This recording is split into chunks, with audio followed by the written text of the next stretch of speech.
What up? What up? What up? We're back again for another episode of Two Mics Up Podcast. It's your man, Dame DNYDC, your proud and humble host. Here today with co-host of the show, the Queen, Elisa Middleton. And Lisa, we back with a real nice episode. I'm inspired. The last 2 weeks we've been working with some young, up and coming men and women in the community that's really bringing some dope stuff. And today's guest is definitely one of them. And I'm happy. I've been following this young brother for a little over a year now. I'm looking forward to big things from him, and I'm just excited. And I see you, yeah, with the head bob. What's going on with you today, sis? Like a hi listeners, hi everyone. Just blessed, glad that we are here on this good day that God Mm. has made, Right, and we woke up, so we are definitely in a good place. I'm excited as always when it comes to young people, young adults, our next generation. I've learned so much from them, and I'm really just excited for this young man that we have on today. I think that our next generation is doing great things, and indeed. I rocks with the young people. Okay. So I'm happy for this show, excited. Let's get it. Okay, well, with that being said, today's guest, um, you know, this man, Joe Hughes III, he's a VA tech, he's an undergrad, he's an amazing writer and poet. And like I said, I've been following him, on and off for the last year. I seen him in an article here with the Prince William perspective, is which was my first introduction to Joe. And I've been rocking and following along his path. So without further ado, I'm going to turn it over to Joe. Please take a few minutes, introduce yourself to our listeners and those who are watching, and give us a little more about your background and who you are. All right, sounds good. First of all, thank you all for having me on the Two Mics Up podcast. I was telling them before, we got started. I was like super excited to do this for about a week, and also today, especially just thinking about, oh, what am I gonna say? Um, but my name is Joe Hughes III. I'm a poet, creative writing undergrad, and professional technical writing undergrad at Virginia Tech. I'm a blogger for my school's literary magazine, Silhouette. Um, I've been published in Philologia, which is my school's research magazine, um, Dudefluencer.com, As Loud as It's Kept, which is like a kind of a black creative magazine platform kind of deal. And I'm super excited to be here. So, yeah. Well, we're excited to have you. And with that, I want to ask Joe, it's really a two-part question. First of all, what inspires you, to write or commit your work? And secondly, you know, how did that inspiration really lead you to continue or develop your craft? Yeah, so what really inspires my work are obsessions and curiosities. So, and contradictions, the things that don't seem to add up in my life and other people's experiences. Like, for instance, um, I'd written a poem on my website called "The Myth of the Good Black Dad," because my dad is an interesting, well, at least it was an interesting character in terms of in terms of consistency and how I mirrored him. Um, but that something like that was kind of a contradiction in like how I perceived how I needed to behave. Mm, Like there's this figure in my life that doesn't necessarily add up to what I deem as okay, this is how a black man should act, and I'm kind of mirroring that. So I was like, okay, what's going on here? mm-hmm. Um, so yeah, those kind of curiosities and contradictions, and wanting to know more about it, and having it become an obsession where I'm thinking about it all day and all the time. Mm, understood. Yeah, that was kind of deep because I even Mm-hmm. like that title, the, the Right, myth, the myth, right. right? So that kind of struck me as well. Now, as a writer or poet, if you could talk or have a conversation with two people, dead or alive, who would they be and why? Excuse me. So the first one would definitely have to be American rapper Earl Sweatshirt because I admire his lyricism, his poetic abstractions that he uses in his raps. He's also the son of the South African poet Bra Willie, who's deceased Mm, now, and Professor Cheryl Harris, who I believe is from who works at UCLA. So that would I think that would just be a super interesting conversation because he uses a lot of he inspires a lot of my work. mm, Um, and his flow, his consistency, and his experimentation. That's something that I really aspire to do. In terms of somebody else, it would have to be my grandfather on my mom's side mm, because I never got a chance to meet him, and I'm sure he has some secrets that I would like to know about. So, mm. Yeah, I love that. Just hearing that, and we may have shared or not. I haven't had the pleasure of meeting my grandparents or knowing my grandparents. They both passed before I was born. And to hear you say that is inspiring because I wonder what I may be like or may have been like or what information that they could have provided me that may have changed some of the paths that I took in my life. So it's amazing when I hear you say that. This gets me to thinking. And I get that chill, on what could have been. But that's amazing to hear from a young man. So thank you for sharing that. Yeah, of course. and I gotta say too, I haven't met my grandparents on either side either, and just I did some research with my dad's parents, and and I was like, wow, if I was able to know them, the history, because they were sharecroppers in South Mm, Carolina, right? And then mm, on my mom's side, my grandparents immigrated from Barbados, way of wow. Panama, because my Mm. grandfather was part of building the Panama Canal. Wow. So imagine the rich history or knowledge that you Mm, would have been able to have if you had that information or that relationship, or they were alive to share some of that rich man, history. So I that's kind a of fact.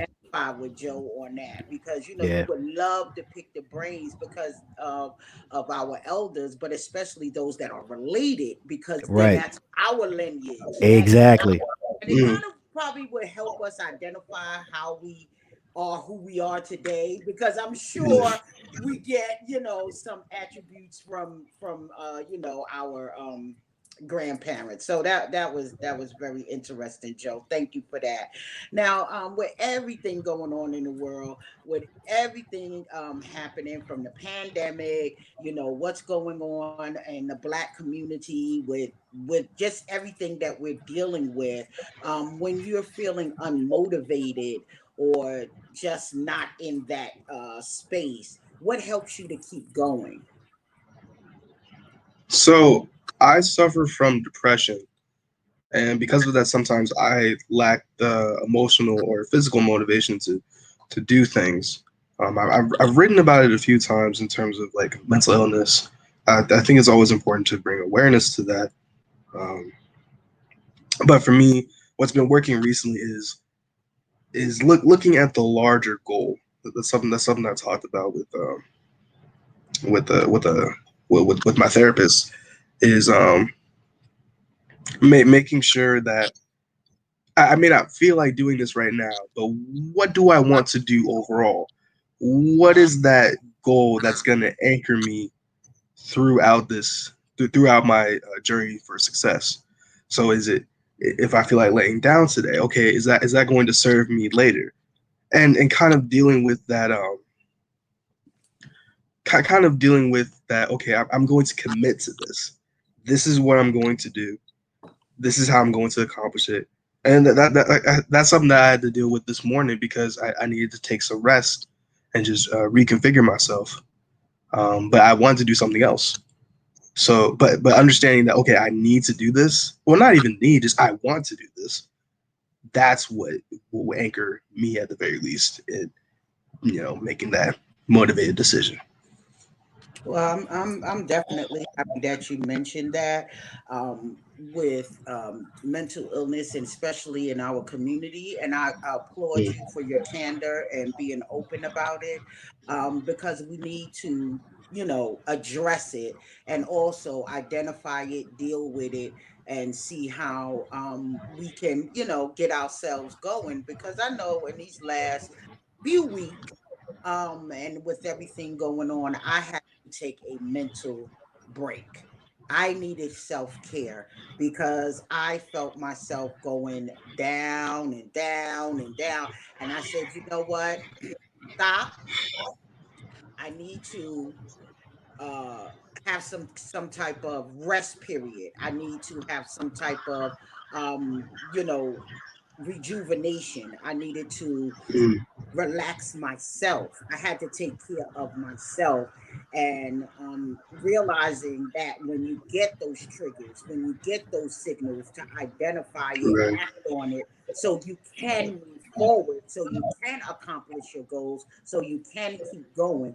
And that's the important part, is identification, knowing when it is time, listening to your body, listening to your mental. If you need to lay down, if you need to shut down, just make sure that you identify that, do what you need to do for yourself, and then come back, and push a little further to get to get to your goal. But just to identifying those triggers, and your body signaling this is an overload, this is happening, so time to take a step back. So I applaud you, Joe, for being so candid and speaking on that, because I can identify them. Agreed. Agreed. I think a lot of us need to listen to that message. And this is a young man that's been able to identify, such. There are a lot of people, our age or older, who still are in denial of, checking in on their own mental health. So yes, Joe, I agree with Lisa and everything you're saying, and kudos to you for identifying it and taking charge of your own mental health, because it's really important. And with Mhm. that, like Lisa said, to piggyback, in these tough times and during this pandemic, I want to kind of create a sci-fi narrative, if you will. So let's say, Okay. 100 years from now, science fails us, and all that is left behind is a book about Joe Hughes III's life. What would the title be, and what would the blurb tell us about Joe Hughes III? Whew. So, if I were, all right. So the first thing I'm thinking of is I have a title in mind that came up.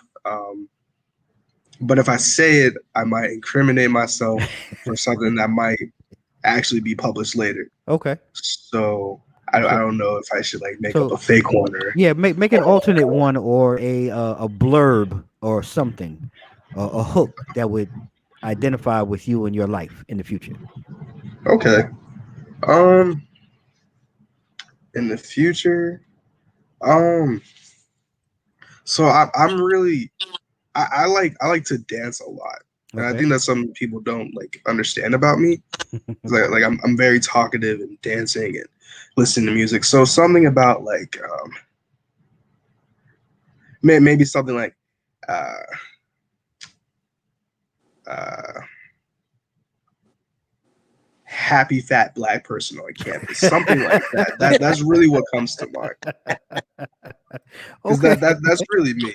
And Okay. it's gotten to the point where it's like, well actually speaking on the blurb, they might say something like oh there was this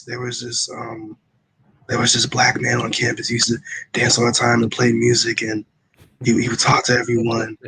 But he was a poet, stuff like that. Um, yeah, I think that's what most people would Nah, remember me for. that's fine, man. That's perfect. I enjoy that only because you're happy in yourself, or happy within yourself. Right. And I think that's important, that we can laugh and look at ourselves and love ourselves too at the same time. I think that that whole ball of wax is important, and I just find it tickles me because I probably would have said the same thing about myself when I was in college. I've always kind of been the same size, but I wouldn't say fat, maybe husky. I think husky was the word when we was coming up, Lisa. You know what I'm saying? Wait. Can I time out? So What? you saying that in college you were the same size that you are now? I just Pretty need a much. I mean, clarification. like honestly, most people who know me, I've kind of been the same size. I was always bigger than everybody when we were younger. Then when we got to about, I'd say about 11, 12th grade, like everybody else grew, got bigger. I've kind of been the same size, like since like, So so you're saying you're carrying the same college weight from 30, 40 years okay, ago well, that all you're right. carrying now. All I'm saying in I frame. I'm just saying want in to frame. clarify. Not the same body weight. I probably put on about 35 pounds, but I'm just Oh, saying okay, no, my because frame, my we frame has got to been the be same. clear here. We are about clarity. So, so I just go ahead, Dave. I'm sorry for the I interruption. know Sorry. it's all good. No, the frame has been the same. The weight, adult weight, liquor weight, alcohol weight, yeah, all that good stuff. Yeah, no. Okay, because I wasn't going to let you slide. All right. Well, yeah, same guy. I'm the same guy. But anyway, before before we head into break, Joe, please do us an honor, if you would, take us into to break with a short reading of something of your work that we can. I want our listeners to really hear something or a couple of pieces of what you're working on, uh, currently or in the past. All right, cool. So I have a poem titled "When I Hear the Phrase Not You," which I had submitted to. Well, I was nominated for undergraduate creative writing award in poetry Hmm. for my work last semester, and this is something I submitted, which did not win, but I think it's pertinent to talk about, Okay. especially in the context of today. So when I hear the phrase "not you," when I hear the phrase "not you," I get scared. Do you mean not my dark skin, not quite my complexion, or not me today, or not me this time, or not me who you will kill? Hmm. The phrase brings about a feeling of belonging to death at an age before speaking, at an age where pigment is darker, a monstrous discolor. What age is this? The age before birth. Hmm. I saw an American flag today. It was stuck to the back of my French truck like a poster taped to a patterned wall. Would they kill me for the sake of my color? What if my skin was light? What if I dressed in a suit and tie? What if I spoke about weather and never lied? I'm asking. Why are guns still tied to black bodies? Invisible triggers latched to blackness, pulled taut as time ticks quicker in inevitable death. But not death as in necessity, not death as in rebuilding, not death as in birth, not death as in clarity, but death as in suffering. There will be no funeral this time. This time there will be no coffins or mourning or hoping that change is progressing. Progress indeed is not the word I would use to describe the tired black hand banging on decency's gates, straight-lipped and narrow-browed. Focus, focus, focus. There are too many questions in the time of funerals. Not enough death in the time of life. Not enough violence in the time of peace. Would I kill you for the sake of my family? I heard black men are angriest when jogging in their neighborhoods. Will I kill a stranger if they wanted to kill me? You? No. I mean somebody else. Not you. Thank you. Yeah, bro, man. Um, I'm stunted on this one right here because that was really Chill, powerful.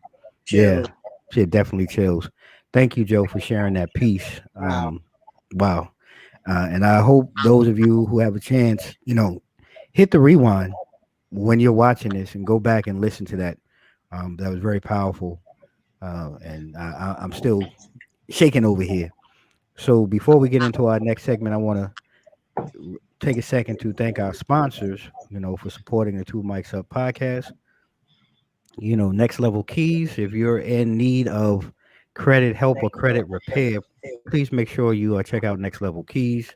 Riddick Entertainment, one of the DMV's finest entertainment um, and management companies here.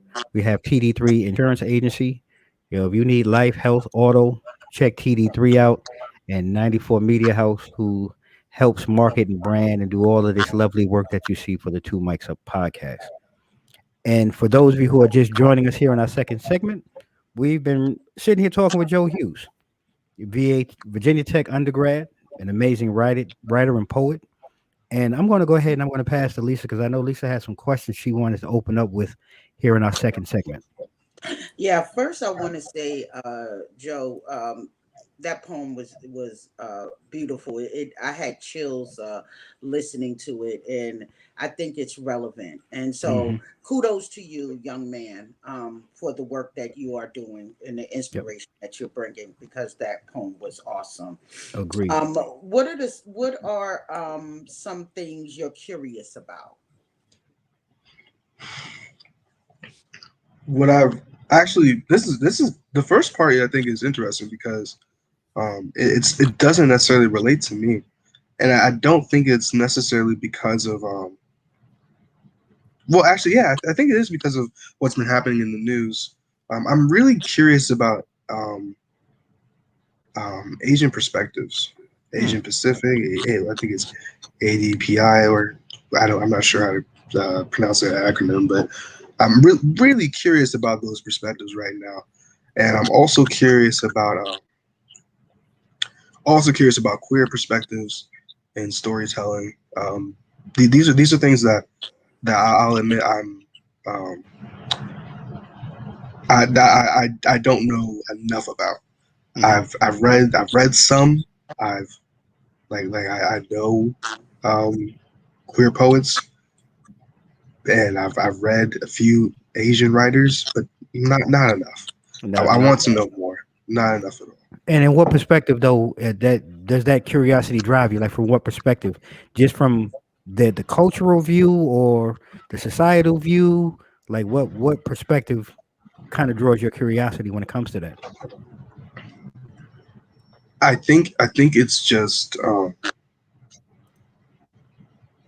it would have to be, and I'm hesitant to say cultural Okay. because it is the curiosity comes out of the fact that I don't know about it. Okay. Like just straight up, Hmm. it's just something I want to understand more about. Gotcha. I think that's what it is. That lack of knowledge, I really want to fill in that gap. That's fair enough. I mean, that's what growth is all about, and that's really why I asked. I think we all have, at different points in our time, wanted to learn or educate ourselves about things that we have no knowledge of, or we've had. I know for me, it's been a lot of times just a lack of interaction with maybe a group or uh, a party or a topic. So it helps fill in not only a void or a gap, but it also helps increase your knowledge. And that's really why I asked here on this platform, because we're always trying to educate, each other. And I just wanted to know, but your answer was great because I mean it's just something that you want to know, and I mean that's enough for Joe. Mhm.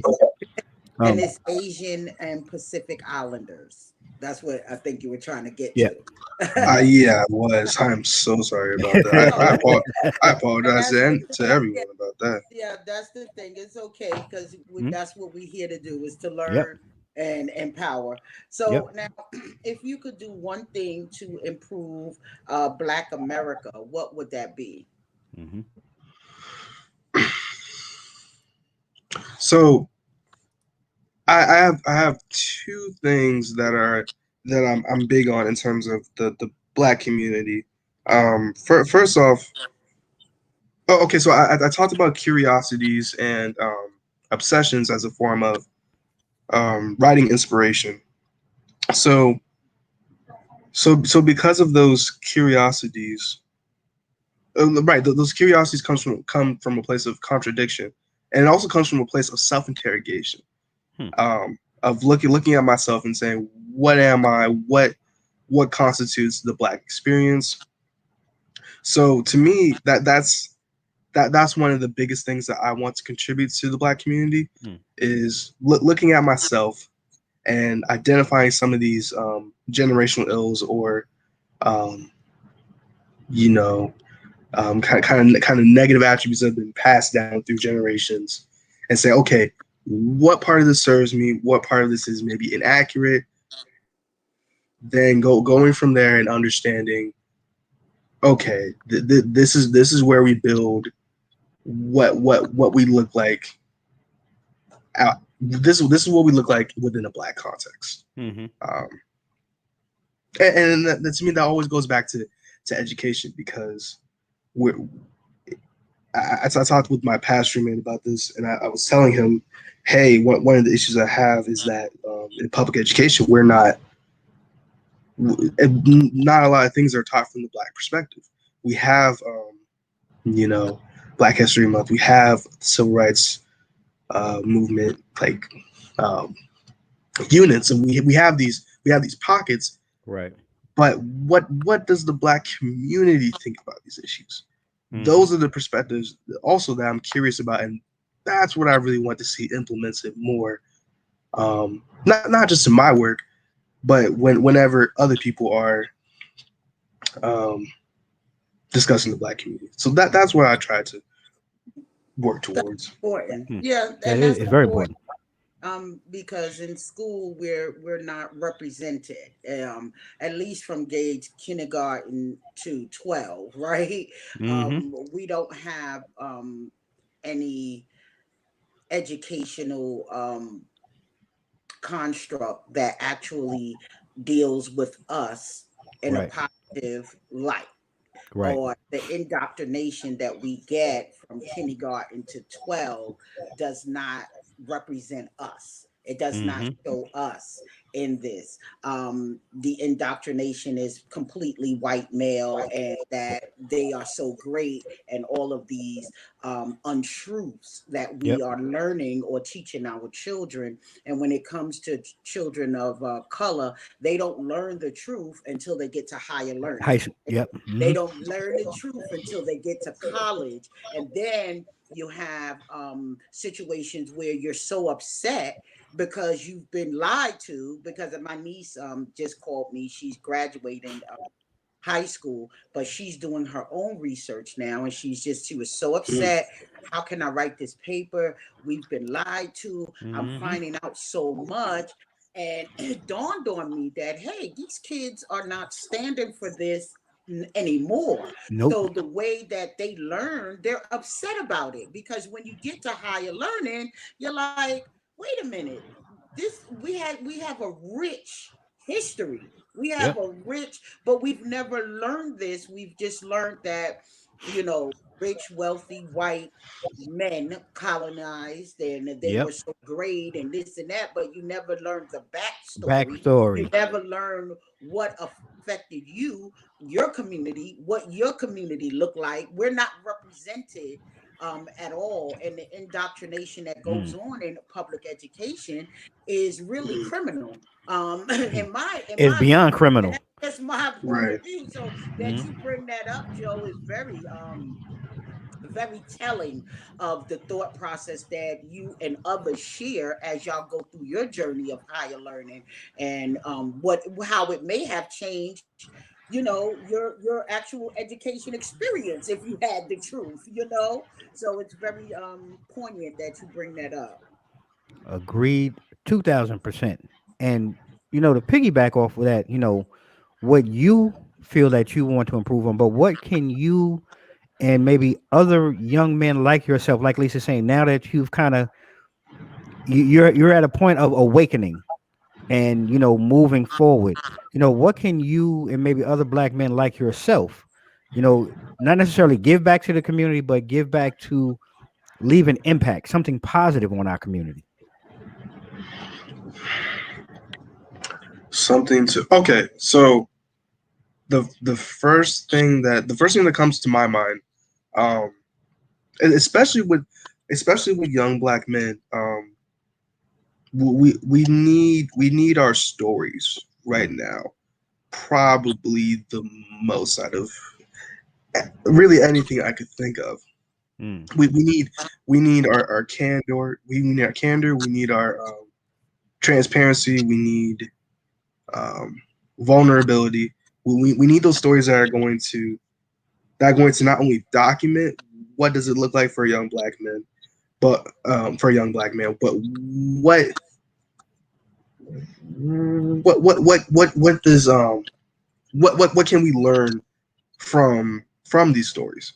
Mm-hmm. Because something that I think is interesting, and one of the reasons I said I wanted to talk with Sweatshirt is he believes, and I believe as well, that nothing exists without context. Mm. And because of that, when we document these stories, when we're being honest, when we're self-interrogating, and when we're telling the truth about what we witness, um, that serves the larger context of Black America, of the world. Okay, so what are humans doing to each other? What are we doing? You know. So yeah, documenting those stories, being honest, and having those tough conversations. That's really what we can do right now. Talking about things like impact, like to like later on we can have that conversation once we get that documenting going on, once we have that Right. dialogue at least initiated. Right. Hmm. And I like Absolutely. that. I like Yeah. that. I like to hear that forward thinking. Right. I think it's great that young men and women really have that forward thinking, like you said, create that dialogue, and document that dialogue. Because it's true. It's not even rare. It's happening right now. And by documenting, and sometimes we have to keep hammering home that conversation to kind of become part of our foundation to be able to move forward. And I find that very interesting from someone. And again, I'm with Lisa.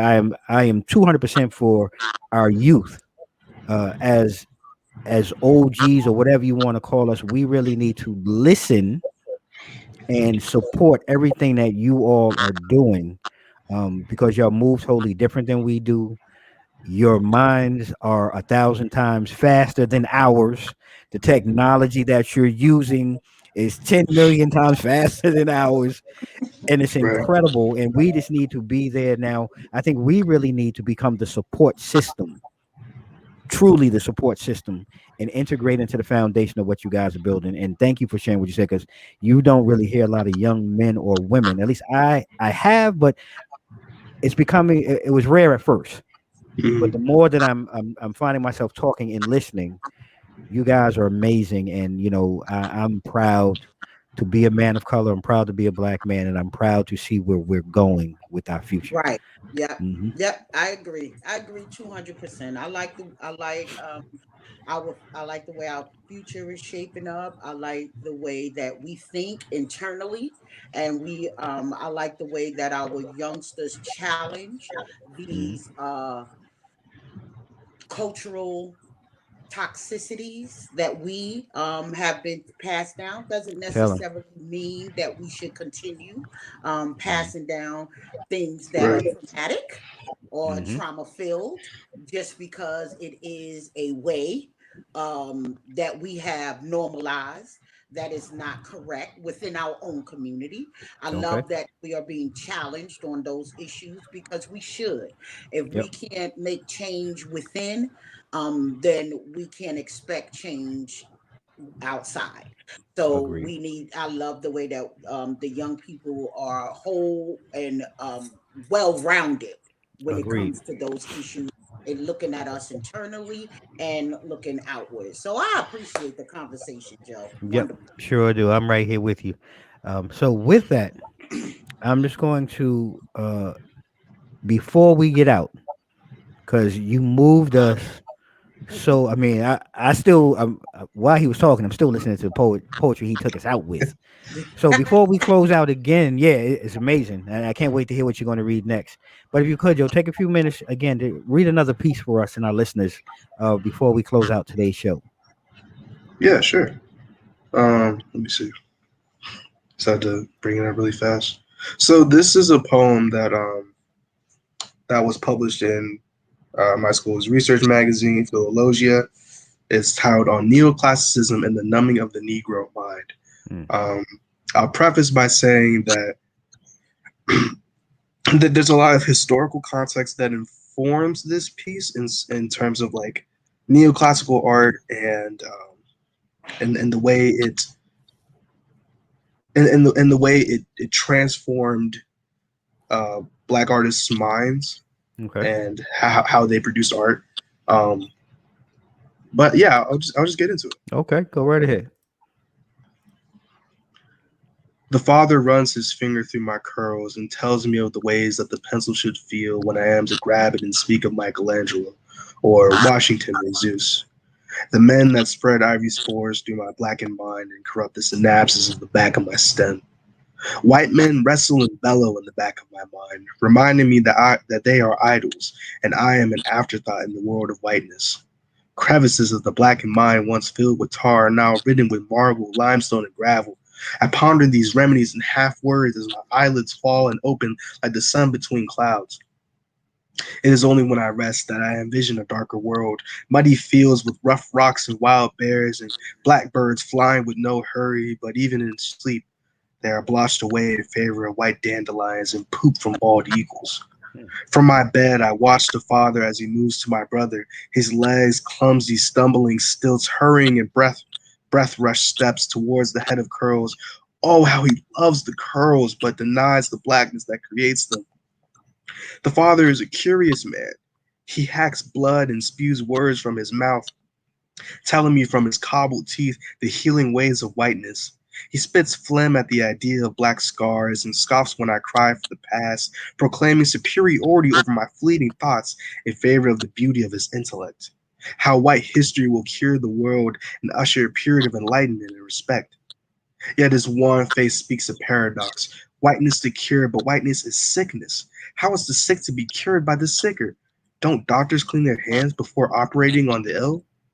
Put me on display, Father, but not by your hands, for I only accept a darker world to craft the image of the dark, the strokes of brown pastels on canvas, and the etching of eternity into mahogany. I picture the world through shadow. To bring forth the rough cuts and blunt blows, the stained reds and brutal browns that show that my art does not kneel, that greatness is not whiteness. There is ever a latency of the dark intelligence and the subdued blackbird. Oh, how the bird strives to be unbound, to be itself in the face of darkness, and to know the face he holds is not the only of its kind. That this is all that I wish for, Father. For you to use your whiteness you love to turn numbing into praising, and to bring forth darkness, which the dumb Negro mind may say that you created. Thank you. Wow. Yeah, man. Look, I got to bow. I got to, yeah, I clap, snap. Bro, that was amazing. Uh Again, you left me stunted, chilled, and like I would tell anybody listening or watching, play these pieces back because I really do believe that we talked prior to coming on air, and Lisa knows how I feel. It's important to me. These last 2 weeks of what the recording we've had two young individuals, a young man today and a young woman that are doing things in our community that need to be commended. And with Joe, I'm high on this because my daughter was a film major. We touched on, and she wrote in her poetry, and these things kind of changed my eyes because I'm not that lyrically well gifted with the pen. But this is a lost art, I also believe, and we kind of shun, those who write Mm, poetry or write books or write novels. And I really wanted to show our community because we are so diverse in the Black community. We have mm, so much talent, but I think this art sometimes is lost or hidden. And I really thank you for taking the time today to share your art and share your passion with us and our listeners. So thank you, Joe, for that. Doing that today. of That was course, thank you for having me. Mhm. So before we go, Lise, anything? Yeah, I see you smiling. You say you I feel like know. I do. Listen, when you proud, you proud. I'm Mhm. proud of our young generation, and I am. And I guess it's the mother in me, or just being a woman. I always feel pride, a sense of pride, when I look at our young generation. I don't feel hopeless. I don't feel Right. like, I feel something within. And Mm. I'm very proud of you, Joe. I don't know you personally, but as a black woman and a black mother and a person of the black community, I just want to tell you that I am very, very proud of you, and that I know you have your future ahead of you. And I look forward to seeing great things that you will accomplish, Yes. and that you have already accomplished. So I just want to tell you that personally, that I am very proud of you, young man. Yes, Oh, indeed. thank you so much. Yes, indeed, listeners. So, if you haven't already, hit the subscribe button down at the bottom. Make sure you hit the bell so you can get all the notifications from Two Mics Up. Stay tuned as we'll be bringing you some new features. We're going to be coming live to you. I think we have a live coming up this week, Lise. We're going to be kind of transitioning into some relationship talks, things like that, things that irritate the opposite sex. We're gonna be doing some grown and sexy conversations where you're gonna have to put the kids to bed. Make sure you don't leave them up. You don't want the kids to hear this. And we have some other content that's coming that we're gonna be working on.